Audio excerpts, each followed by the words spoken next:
नमस्कार दोस्तों, स्वागत है आपका अपने YouTube चैनल पर।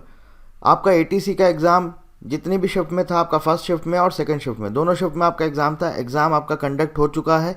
अब स्टूडेंट्स वेट कर रहे हैं आंसर की का, कि आंसर की कब तक रिलीज़ होगी।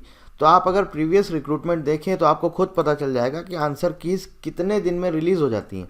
तो जनरली 2 से 3 दिन में आपका आंसर की आ जाता है। 2 से 3 दिन में आपका आंसर की आ जाता है। आज अगर 21 फरवरी है तो आप ये मान के चलिए 24 फरवरी तक आपका आंसर की रिलीज़ कर दिया जाएगा।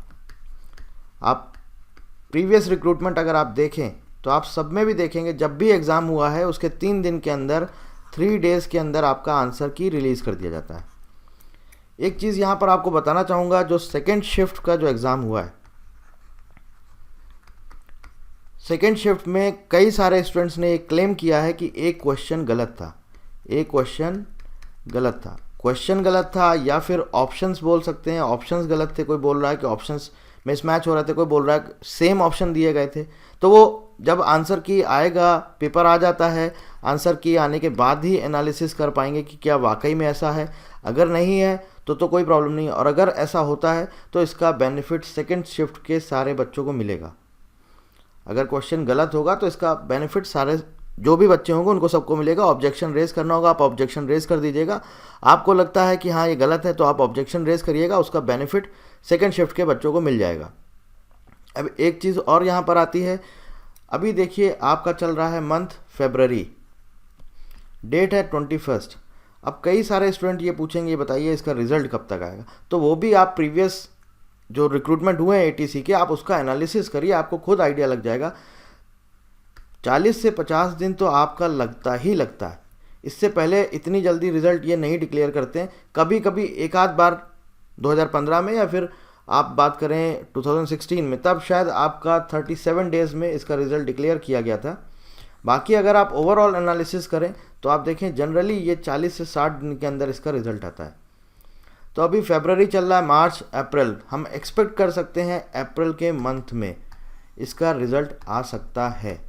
अप्रैल के मंथ में हम एक्सपेक्ट कर सकते हैं कि इसका रिज़ल्ट आ सकता है।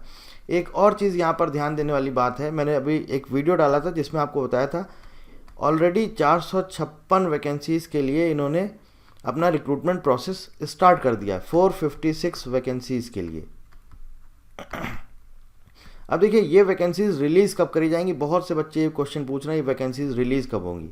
तो जब तक एक रिक्रूटमेंट प्रोसेस कंप्लीट नहीं होगा, ये वाला रिक्रूटमेंट प्रोसेस जब तक कंप्लीट नहीं होगा तब तक ये रिलीज़ नहीं करेंगे।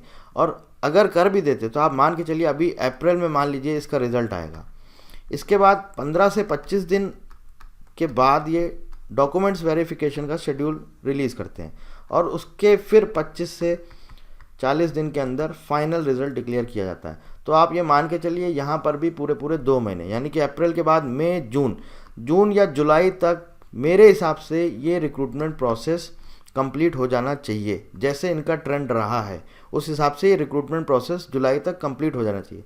जुलाई के बाद ही हम एक्सपेक्ट कर सकते हैं कि ये नेक्स्ट वैकेंसी हो सकता है उसके बाद रिलीज़ करी जाए।